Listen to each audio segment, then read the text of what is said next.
পাণ্ডা ডাঙৰীয়া, স্বয়ং হৰীশ দ্বিবেদী ডাঙৰীয়া, স্বয়ং ৰবীন্দ্ৰ ৰাজুজী ডাঙৰীয়াই কৈছিল যে ছাৰ্ভে যি হ'ব ছাৰ্ভে মতে হ'ব। আৰু মোক নতুন দিল্লীত যোৱা পৰহি আমাৰ ৰাজ্যিক সভাপতি মোদীয়ে কৈছিল যে নাম্বাৰ 1ত আপোনাৰ নাম আছে। তাৰপিছত আজি মোক টিকেট দিব নোৱাৰাটো এই পুৰণা বিজেপিৰ তেওঁলোক যে ধৰাশয়ী হৈ গ'ল এই কংগ্ৰেছীৰ হাতত, সেইটো আন এটা দুখ লগা বিষয়। তৃতীয় বিষয় যে ছাৰ্ভে মতে দিম বুলি গোটেই যিমান আমাৰ কাৰ্যকৰ্তা আছিল, একদম বয়োজ্যেষ্ঠসকলৰ পৰা একদম কনিষ্ঠসকললৈ মহিলাসকলক, এই গোটেই কেইদিন খালি তেওঁলোকে কৈ থাকিলে যে ছাৰ্ভে মতে দিম। কি হ'ল? ছাৰ্ভে মতে কি ছাৰ্ভেৰ বাহিৰৰ পৰা আহে নেকি? আজি যিটো প্ৰদ্যুৎ বৰদলৈ, আজি সেই প্ৰদ্যুৎ বৰদলৈ যে আজি দিলে, তেওঁ কি ছাৰ্ভেত নাম আছিল নেকি? আজি তেওঁতো গোটেই আমাৰ দলীয় কাৰ্যকৰ্তাকো ঠগালে, মোক ঠগালে, দলীয় কাৰ্যকৰ্তাক ঠগালে, ৰাইজক ঠগালে, আৰু আমাৰ যি পুৰণা বিজেপি আছিল ধৰাশয়ী কৰি দিলে। আৰু সেইকাৰণে মই আপোনালোকক এটাই ক'ব বিচাৰিছোঁ যে যদি ঘৰত জুই লাগে তেতিয়াহ'লে সেই ঘৰখন বচাবৰ কাৰণে ঘৰৰ মানুহে ঘৰৰ ভিতৰত সোমাই নাথাকে, দৌৰা দৌৰি কৰে, ওলাই আহে বাহিৰলৈ, ওলাই আহি হাতত যি পায়, কুঁৱাৰ পায়, পানী পায়, বালি পায়, মাটি পায়, মুঠতে ঘৰটো বচাবৰ কাৰণে সেইবিলাক দি হ'লেও কষ্ট কৰে। আৰু সেইকাৰণে প্ৰথম মোৰ ঘৰখনত আমি গঢ়া ঘৰখন বিজেপি আমি গঢ়িছোঁ, হিমন্ত বিশ্ব শৰ্মাই গঢ়া নাই, আমি গঢ়া দলত হিমন্ত বিশ্ব শৰ্মাই আহি খাইছে। আজি যদি তেওঁ আমাৰ যে পুৰণা বিজেপিৰ মূৰত যে থপিলে, তেওঁ কিয় জালুকবাৰী এৰি নিদিয়ে? প্ৰদ্যুৎ বৰদলৈক যদি ত্যাগী হয় কিয় জালুকবাৰী এৰি নিদিয়ে?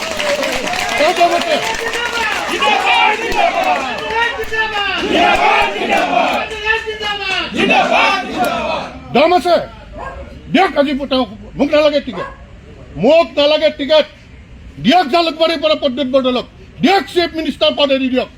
দম আছে যদি আজি তেওঁ ঘোষণা কৰক। মই প্ৰত্যাহ্বান জনাইছোঁ, হিমন্ত বিশ্ব শৰ্মা যদি দম আছে জালুকবাৰীৰ মুখ্যমন্ত্ৰী পদ দে। ৰাজনৈতিক হেৰি চলাইছে, গৰু চিণ্ডিকেটটো চলাইছেই, কয়লা চিণ্ডিকেট চলাইছে। মোৰ ঘৰখনত আমি গঢ়া ঘৰখন বিজেপি আমি গঢ়িছোঁ, হিমন্ত বিশ্ব শৰ্মাই গঢ়া নাই, আমি গঢ়া দলত হিমন্ত বিশ্ব শৰ্মাই আহি খাইছে। আজি যদি তেওঁ আমাৰ যে পুৰণা বিজেপিৰ মূৰত যে থপিলে, তেওঁ কিয় জালুকবাৰী এৰি নিদিয়ে? প্ৰদ্যুৎ বৰদলৈক যদি ত্যাগী হয় কিয় জালুকবাৰী এৰি নিদিয়ে?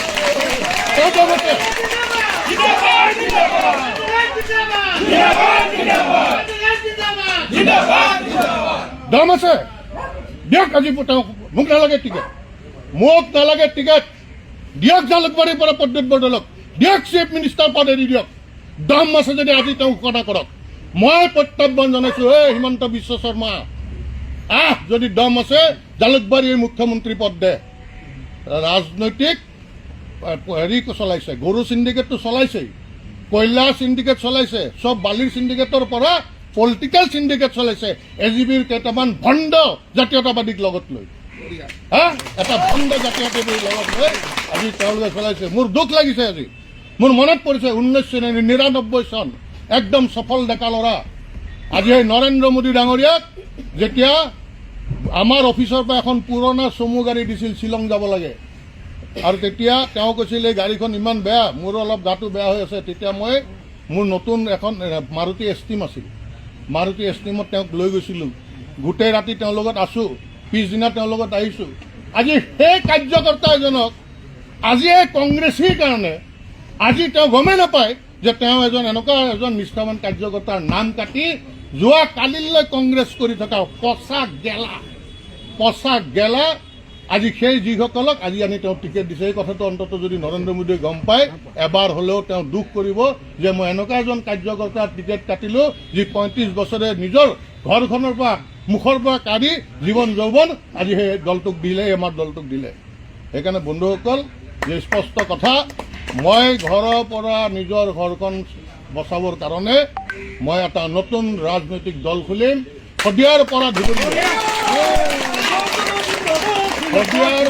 ধুবুৰীলৈ আমাক যিমান আমাৰ কাৰ্যকৰ্তাক উপেক্ষিত হৈ আছে, আজি যিমান কাৰ্যকৰ্তাৰ বাবে আজি বিজেপি দল আজি পাৱাৰত আছে, যাৰ কাৰণে আজি এইসকল কংগ্ৰেছী আহি আমাক লাহে লাহে নোহোৱা কৰি আমাক ধ্বংস কৰি নিজে গোটেই হেৰি মানে অধিগ্ৰহণ কৰি ল'লে, তাৰ বিৰুদ্ধে মাত মাতিবৰ কাৰণে।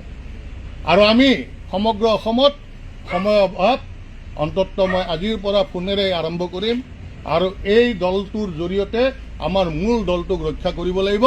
কাৰণ বাজপেয়ীজীৰ আদৰ্শ আমি আহি অসমৰ স্বাৰ্থত, অসমীয়াৰ স্বাৰ্থত বিজেপি কৰিছিলোঁ। অসম আন্দোলন আমি নিজে দেখিছিলোঁ। আজি অসম আন্দোলন আৰম্ভ হওঁতে ক্লাছ 6ত আমি আছিলোঁ। অসম আন্দোলন শেষ হওঁতে ক্লাছ 11ত অসম আন্দোলন শেষ হৈছিল। আৰু এইখিনি সময়ত বাজপেয়ীজী, আদৱানীজীয়ে অসম আন্দোলনত অসমীয়াৰ লগত থিয় হৈছিল আৰু সেই ফুলকমলীয়া বয়সতে এই বিজেপিত গৈছে। আৰু সেই আদৰ্শও নাই, আজি সেই বিজেপিও নাই। আজি সেইকাৰণে স্পষ্টভাৱে আমি দল খুলিম আৰু এই প্ৰত্যাহ্বান হিমন্ত বিশ্ব শৰ্মা ডাঙৰীয়া স্পষ্টভাৱে শুনক, 2006 চনত আপোনাৰ বিৰুদ্ধে আপোনাৰ জাগাত গৈ 6,000 ভোট পাইছিলোঁ। আপোনাৰ যদি দম আছে প্ৰদ্যুৎ বৰদলৈক দিছপুৰৰ পৰা জিকাই দেখাওক। আপোনাৰ এই আপনাৰ সিন্ডিকেটৰ টকা উৰুৱাই দিছপুৰৰ ভোটাৰক ভোট কিনিব নোৱাৰে। দিছপুৰীয়া ভোটাৰ আপোনাৰ টকাত বিক্ৰী হোৱা বিকাও ভোটাৰ নহয়। আপোনালোকৰ বিকাও ভোটাৰ আমাৰ দিছপুৰীয়া ৰাইজ নহয়। আপোনাৰ দম আছে যদি প্ৰথম প্ৰদ্যুৎ বৰদলৈক এৰি দিয়ক, দিছপুৰ জালুকবাৰী মুখ্যমন্ত্ৰী তেওঁ ঘোষণা কৰক, নহ'লে দিছপুৰত আহক। আছো এই হৈ আছো। আৰু আপোনাৰ মুখ্যমন্ত্ৰীৰ সপোন চবকে টুপি পিন্ধাই মুখ্যমন্ত্ৰী হোৱাৰ সপোন। এইখন প্ৰকাণ্ড ৱাল এইবাৰ আপোনাৰ বিৰুদ্ধে থিয় হ'ব। সকলোকে একত্ৰিত কৰাৰ সময় কম হ'ব, কিন্তু আপোনাৰো এই 2 নম্বৰ টুপি পিন্ধি ৰাজনৈতিক অভিগণ্ডি পূৰণ হোৱাৰ বাবে আমি বিজেপি কৰা নাছিলোঁ। এই তেজ আমি পানী কৰা নাছিলোঁ। আপুনি আপোনাৰ ঘৰৰ পৰিবাৰে অজগৰৰ দৰে সকলো মাটি খোৱাৰ কাৰণে আমি চৰকাৰত আপোনালোকক অনা নাছিলোঁ। আমি আনিছিলোঁ জাতিৰ কাৰণে, আৰু এই জাতিৰ কাৰণে মাত মাতি থাকিমে, মাত মাতি আহিমে। প্ৰথম চৰ্ত হ'ব আমাৰ দলৰ স্পষ্টভাৱে, কোনো কংগ্ৰেছে কোনো মন্ত্ৰীসভাত ৰাখিবই নোৱাৰিব। তেতিয়াহে আমি সমৰ্থন কৰিম। বিজেপি হৈ বিজেপি হৈ মৰিম। যদিও পদত্যাগ কৰিম সেইটো আনুষ্ঠানিকতাহে, অন্তৰৰ পৰা বিজেপি পদত্যাগ নকৰোঁ। কোনো কংগ্ৰেছীক আহিয়ে কোনো বিষয়ভাৱ দিব নোৱাৰিব। আমাৰ পুৰণি বিজেপিৰ কাৰ্যকৰ্তাৰ স্বাৰ্থত এই কামখিনি কৰিম। দলৰ কাৰণে, ৰাইজৰ কাৰণে আমি দল কৰি যাম। আৰু অটল বিহাৰী বাজপেয়ীদেৱৰ যি আদৰ্শ, অসম আৰু অসমীয়া আগত, আৰু অসম আৰু অসমীয়াৰ কাৰণে, প্ৰতিটো জাতি খিলঞ্জীয়া জাতি জনগোষ্ঠীৰ কাৰণে জাতীয়তাবাদৰ মূল ভেটি হিচাপে লৈ, জাতীয়তাবাদৰ মূল ভেটি হিচাপে ৰাষ্ট্ৰ নিৰ্মাণৰ কাম কৰিব এই দলটোৱে। আৰু এই দলটো নিৰ্মাণত যিমান দিন লাগক নালাগক, এই দল এটা অৱধাৰিত এটা লক্ষ্য হ'ব। আৰু কোনো কংগ্ৰেছীক এনেকুৱা ধৰণৰ অপসাৰণ কৰিব দিয়া নহ'ব। কাৰণ এওঁলোক কোন জাতৰ জানে? কিন্নৰৰ কাৰণে যদিও ৰিজাৰ্ভেশ্যন দিলেহেঁতেন, এওঁলোকে কিন্নৰ হৈ লৈ হ'লেও সেই ৰিজাৰ্ভেশ্যনত খেলা মানুহ, কিন্নৰ হৈ ৰিজাৰ্ভেশ্যনত খেলিলেহেঁতেন। এনেকুৱা নিকৃষ্ট মানুহ যোৱাকালিলৈ আমাৰ বিজেপিক গালি পাৰি আছে। যোৱা 30-35 বছৰ সেই কংগ্ৰেছে তেওঁলোকক কি দিয়া নাছিল, কি পদ দিয়া নাছিল। আজি সেইসকলে আজি আহি আমাৰ ইয়াত তেওঁলোকে আমাক দিব। আজি ৰাইজক কোন পলৰীয়া, তেওঁ মাৰ্ঘেৰিটাৰ পৰা পলালে, নগাঁৱৰ পৰা পলালে, এইবাৰ দিছপুৰৰ পৰা আহিব, আৰু পিছত দিছপুৰৰ পৰা পলাব। দিছপুৰীয়া ৰাইজ এই আঁচনিত ভুল যোৱা নহয়। আৰু এটা কথা, হিমন্ত বিশ্ব শৰ্মা ডাঙৰীয়া, আপুনি পকেটৰ ধন আঁচনিক দিয়া নাই, লোন লৈ আঁচনি দিছে আৰু লোন লৈ কাম কৰি আছে। অসমৰ ৰাইজক ধাৰুৱা বনাই আছে, ধাৰুৱা। এনেকুৱা এটা বিপদত লৈ গৈ আছে যে এটা সময়ত আমাৰ ডেকা ল'ৰাবিলাকে অসমত উশাহ ল'ব নোৱাৰিব। আপুনি যি লেতেৰা ৰাজনীতি কৰিছে। আৰু সেইকাৰণে আজি সেই ভণ্ড জাতীয়তাবাদৰ বিৰুদ্ধে আমি গুজৰি উঠিছোঁ। আৰু এই গুজৰণি শদিয়াৰ পৰা ধুবুৰীলৈ আপোনালোকে উপলব্ধি কৰিব। আপোনালোকৰ এই যে মানুহক টুপি পিন্ধাই আপোনালোকে যি ভাবিছে সেই আপোনালোকক কৰিব দিয়া নহ'ব। নতুন দলৰ নাম কি হ'ব, কিবা চিন্তা নিশ্চয় আপোনালোকে ইমান কম সময় যাতে কোনো একো কৰিব নোৱাৰে, সুন্দৰকৈ বৈতৰণি পাৰ হ'ব পাৰোঁ, তাৰে মানে ৰাজনীতি কৰি আছে। আমিও সেইকাৰণে মই কৈছোঁ নহয় প্ৰথমে যে মোৰ সম্পূৰ্ণ আমি একদম ৰেডি। 23 তাৰিখে মই নমিনেশ্যন দিম। 23 তাৰিখে দিনৰ 12:30 বজাত নমিনেশ্যন দিম। আৰু এই নমিনেশ্যন এইকাৰণে দিম, ৰাইজে বিচাৰিছে।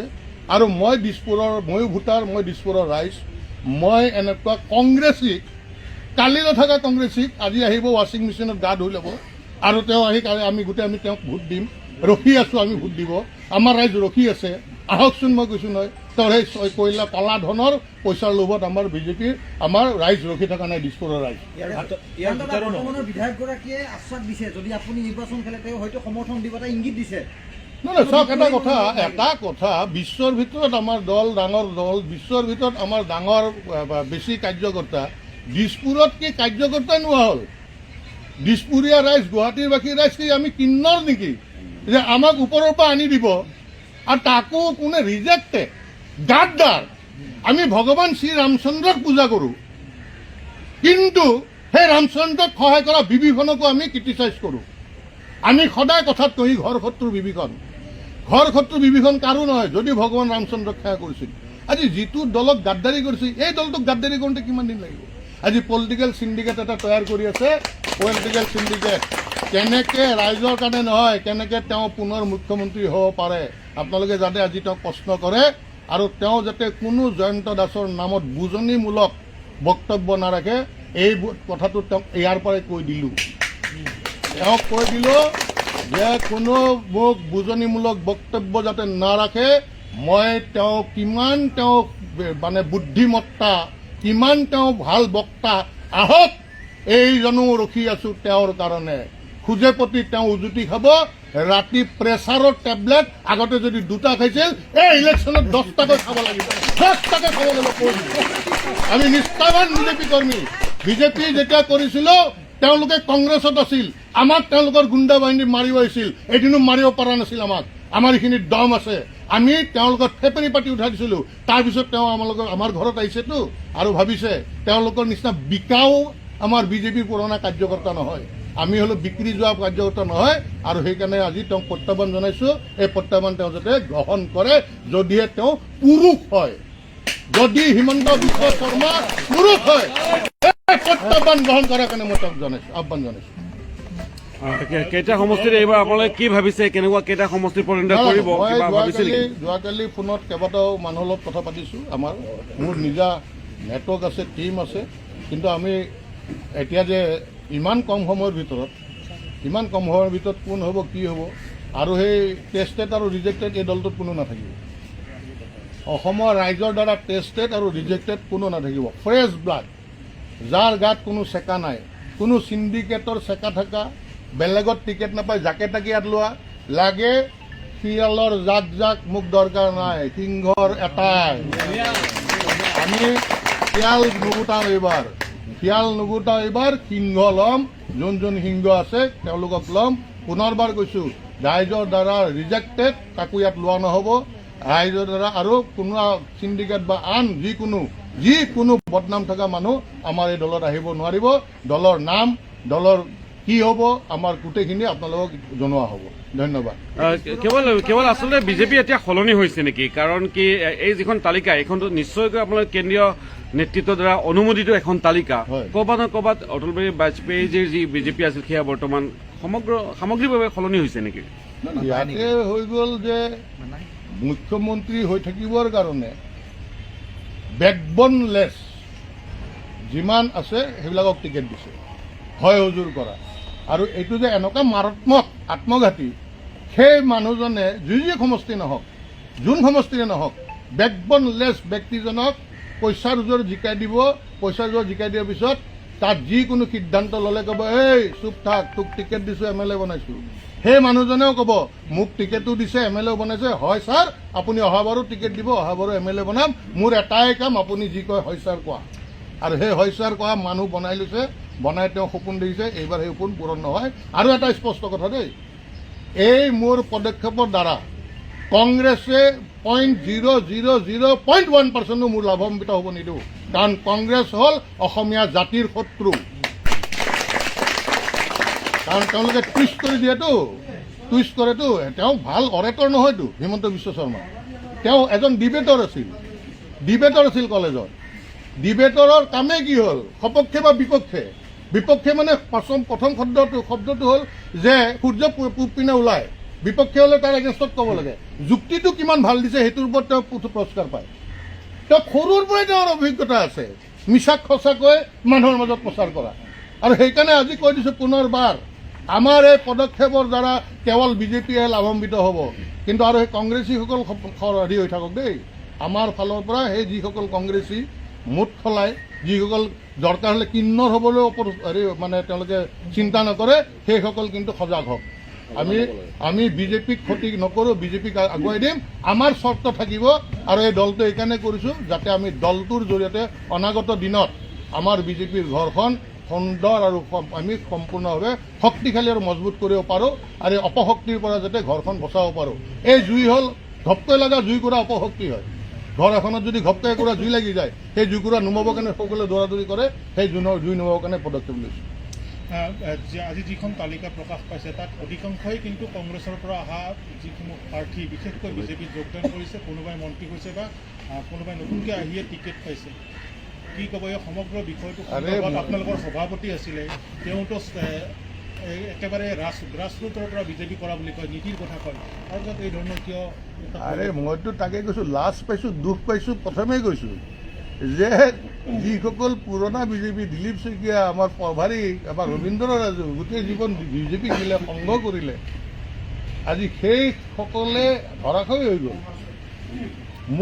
মোৰ আৰু এটা কথা ক'ব পাহৰিছোঁ, যেনেকৈ মই স্পষ্টভাৱে ষ্ট্ৰংলি কংগ্ৰেছৰ বিৰুদ্ধে চৰণত থাকিম, ঠিক তেনেকৈ মোৰ প্ৰধান কথা হ'ব যে দৰকাৰ হ'লে কোনোবা সংঘৰ হওক বা অসমৰ ভাল মানুহ এজনক মুখ্যমন্ত্ৰী প্ৰক্ষেপ কৰক, এই কোনো কংগ্ৰেছীক যাতে মুখ্যমন্ত্ৰী নাপাতে, কোনো কংগ্ৰেছীক যাতে আজি সংঘটো বহুত, সংঘৰ আমি প্ৰথম বৰ্ষ কৰা সংঘটো বহুত এনেকুৱা ত্যাগী মানুহ আছে, যি হাৱাই চেণ্ডেল পিন্ধি শুকান হাতত তক্তাৰ ওপৰত ৰাতি শুই জীৱন নিৰ্বাহ কৰে। বিদগ্ধ পণ্ডিত আছে, আহক তেওঁলোকক আগুৱাই দিয়ক না, যেনেকৈ প্ৰভুভক্ত কুকুৰ বুলি কয়, সেনেকৈ কুকুৰৰ দৰে দিনে ৰাতি কাম কৰিম, কষ্ট কৰিম, কাৰণ অসমৰ স্বাৰ্থত, অসমীয়াৰ স্বাৰ্থত মাত মতাৰ সময় আহিল। আৰু ভগৱানেও বিচাৰিছে চাগে যে একদম আপোচ নকৰা মানুহ হিচাপে তই টিকেট দিলে তইতো আকৌ MLA হৈ তাতে থাকিব লাগিব, মূৰ তল কৰি থাকিব লাগিব, নাই তই ওলাই আহ, তোৰ আজিৰ সময়ৰ আহ্বান। চাগে সেইকাৰণে ভগৱানে যি কৰে ভালৰ অৰ্থে কৰে, আৰু সেইকাৰণে চাগে মোক টিকেটটো নিদিলে, এটা হায়াৰ কৰি আনিলে। আৰু মই ক'লোঁ নহয়, ছিকিউৰিটি ফৰফিট কৰোৱাম। দিছপুৰত মই প্ৰদ্যুৎ বৰদলৈক ছিকিউৰিটি ফৰফিট কৰোৱাম, চাই থকা আপোনাৰ লিখিম। মুখ্যমন্ত্ৰী ডক্টৰ হিমন্ত বিশ্ব হয়, বিশেষকৈ বিজেপি টিকটৰ ক্ষেত্ৰত RSSৰ এটা মুখ্য ভূমিকা থাকে বা RSSৰ এটা ভূমিকা থাকে বুলি কয়। তাৰপিছত RSSৰ হৈ বা দীৰ্ঘকালীন দলৰ হৈ কাম কৰাৰ পিছত এনেদৰে কিয় বাৰে বাৰে ধৰি লওক আপুনি হওক বা অন্যান্য বহু সংখ্যক নেতাই কিয় বঞ্চিত হ'ব লগা হৈছে? RSSৰ প্ৰভাৱ অসম বিজেপিত লাহে লাহে নাইকিয়া হৈছে নেকি? নাজানো, সেইটো কথা তেওঁলোকে ক'ব পাৰিব। আমিতো এতিয়াও ভাবি আছিলোঁ তেওঁলোকে মেইন, কাৰণ আমি তেওঁলোকৰ তাতে হেৰি কৰোঁ। এতিয়া তেওঁলোকক আপোনালোকে স্পষ্টকৈ সোধা দৰকাৰ, কি যুক্তিত জয়ন্ত দাসৰ নিচিনা যোগ্যতা থকা, অতি নিষ্ঠাৱান, সুদীৰ্ঘ 3টা দশকৰ ওপৰত এটা দলক জীৱন যৌৱন দি সেৱা কৰা কিয় বঞ্চিত কৰিলে? তেওঁলোকে প্ৰশ্ন উত্তৰ দিব লাগিব, ৰাইজক দিব লাগিব, আৰু সেইটো প্ৰশ্ন আপোনালোকে তেওঁলোকক কৰক। আৰু মই সেইকাৰণে দুখ পাইছোঁ, প্ৰথমে কৈছোঁ যে দুখ পাইছোঁ যে কংগ্ৰেছীৰ উৎপাতত আমাৰ সংঘৰ সিদ্ধান্ত আৰু আমাৰ দলীয় নেতৃত্ব, পুৰণা নেতৃত্ব ধৰাশয়ী হৈ গ'ল। মুখ্যমন্ত্ৰী এতিয়া হিন্দুত্বৰ পোষ্টাৰ বয়, কিন্তু ইয়াতে আপোনালোকৰ কিবা আপত্তি আছে নেকি? যজ্ঞ পাতিম মই। আমাৰ দলটো নিৰ্মাণৰ আগে আগে ইলেকশ্যনৰ আগত সনাতনী হিন্দুৰ সুৰক্ষাৰ স্বাৰ্থত প্ৰথমে দিছপুৰত এখন বিশাল যজ্ঞ পাতিম, আৰু সেই যজ্ঞত যাতে আমাৰ পবিত্ৰ হয় বিজেপিটো, এই কংগ্ৰেছ মুক্ত হয়, তাৰ কাৰণে যজ্ঞ পাতিম সনাতনী হিন্দুৰ সুৰক্ষাৰ বাবে। টুপি পিন্ধোৱা সনাতনী হিন্দুত্ব নহয়, এয়া হিমন্ত বিশ্ব শৰ্মাই টুপি পিন্ধোৱা সনাতনী হিন্দুত্ব কৰি আছে। আজি এটা জেগাত উচ্ছেদ কৰিব আৰু তেওঁলোকক বেলেগত বহাই দিয়ে, এটা জেগাত উচ্ছেদ কৰিব আৰু বেলেগত বহাই দিয়ে, আৰু বেলেগৰ পৰা আকৌ কয় এই তাতে বহি লচোন, নাটক কৰিব লাগিব, আকৌ উচ্ছেদ কৰে। আমাৰ অসমীয়া মানুহে বাহ বাহ বাহ বাহ বাহ বাহ, আৰে বাপৰে দেখিলি আগতে নকৰা কাম, তেওঁ বোলে আটাইতকৈ শক্তিশালী। আৰে তোমাৰ লগত পুলিচ আছে, তুমি কি নিজে যে হাতুৰি বটালি লৈ তুমি ভাঙিছা নেকি? তুমিতো হাতুৰি তেতিয়াহে মানিলো হয়। আঁচনিবিলাক তোমাৰ পকেটৰ পইচা দিছা নেকি? একোতো কৰা নাই ন, খালি টুপি টুপি টুপি। আৰু তাৰ বিৰুদ্ধে এইবাৰ আমি গুজৰি উঠিছোঁ। আৰু মই জানো বিজেপি দলটো শূন্যৰ পৰা আমি কৰা, আৰু আমাৰ আজিলৈ পলিটিকেল ৰাজনৈতিক কোনো দাগ নাই। আজিলৈ কোনো ক'ব নোৱাৰে কোনোবা চিণ্ডিকেটৰ 1 টকা খোৱা, কোনোবাই ক'ব নোৱাৰে যে পকেটত চাণ্ডাৰ বহি লৈ ঘূৰি ফুৰা, কোনো ব্যৱসায়ী ক'ব নোৱাৰে যে জয়ন্ত দাসে মাহটো যায়ে নাপায়, আহি থিয় হয় পইচাৰ কাৰণে, কোনোৱে ক'ব নোৱাৰে, কোনো দাগ নাই। আৰু সেইকাৰণে তেওঁলোকৰ বহুত প্ৰব্লেম হ'ব আৰু দেখা যাব এই যুদ্ধত যে নামিছোঁ পিছুৱাই নাহোঁ। এইটো সম্ভৱ হ'ব মানে কংগ্ৰেছ মুক্ত বিজেপি হোৱাটো সম্ভৱ হ'ব মানে কংগ্ৰেছ মুক্ত বিজেপি হোৱাটো সম্ভৱ হ'ব। আজি মই কথা এষাৰ কওঁ, আজিৰ পৰা 35 বছৰ আগত আমি যেতিয়া বিজেপি কৰোঁ জীৱনত ভবাই নাছিলোঁ যে কেতিয়াবা বিজেপি চৰকাৰ আহিব। আহিল ন, সম্ভৱ হ'ল ন, সম্ভৱ হ'ল নে নাই কওক। আজিৰ পৰা 15 বছৰ আগত 20 বছৰ আগত কোনো সম্ভাৱনাই নাছিল যে কেতিয়াবা কংগ্ৰেছ নোহোৱা হ'ব। হ'ল ন 10 বছৰ, হয়নে? এজিপিৰ টাইমত আপোনালোকে নাজানে, গম নাপায়, আপোনালোকে বয়সত বহুত কনিষ্ঠ মোতকৈ। এজিপিৰ টাইমত যিটো চাৰিপিনে জাতীয়তাবাদ কোনো কল্পনাই কৰিব পৰা নাছিল, তাৰ পিছৰ বাৰে হাৰি যাব, হয়নে? আপোনালোকতো মোতকৈ জ্যেষ্ঠ। আৰু আমি ইমানেই নিস্বাৰ্থৱান, ইমান আমি ডেডিকেটেড যে আমি ৰিজাল্ট লক্ষ্যটো ঠিক কৰি লওঁ, তাৰপিছত কিন্তু যিটো যাত্ৰা কৰিম তাত বহুত ডাঙৰ বাগা খহি পৰিব। এইখিনিয়ে ক'লোঁ, কাৰণ আমাৰ বেকবন থকা, আমি কাৰোবাৰ গা মালিচ কৰি কাৰোবাৰ ভৰি মালিচ কৰি টিকেট বিচাৰি টিকেট লৈ মন্ত্ৰী হোৱা মানুহ নহয়।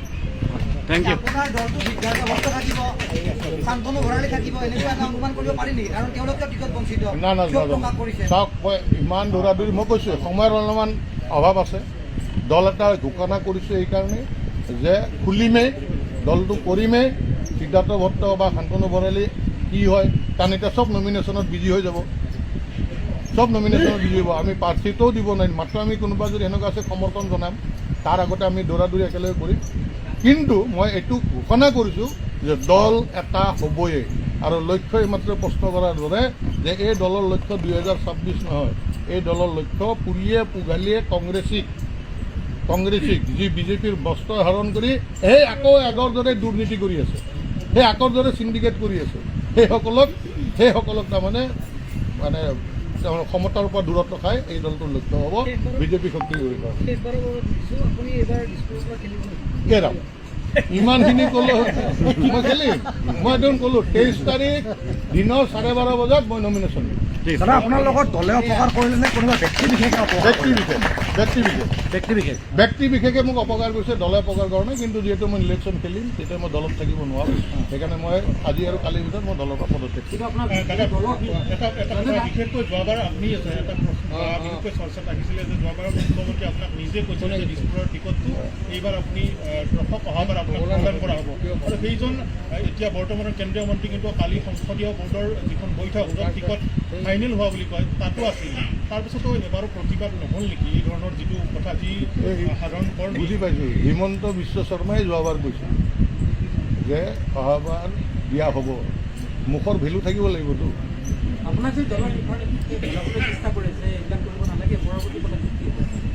কোনো পদক্ষেপ নাই আৰু কাৰো দমো নাই মোক বুজাব পৰা।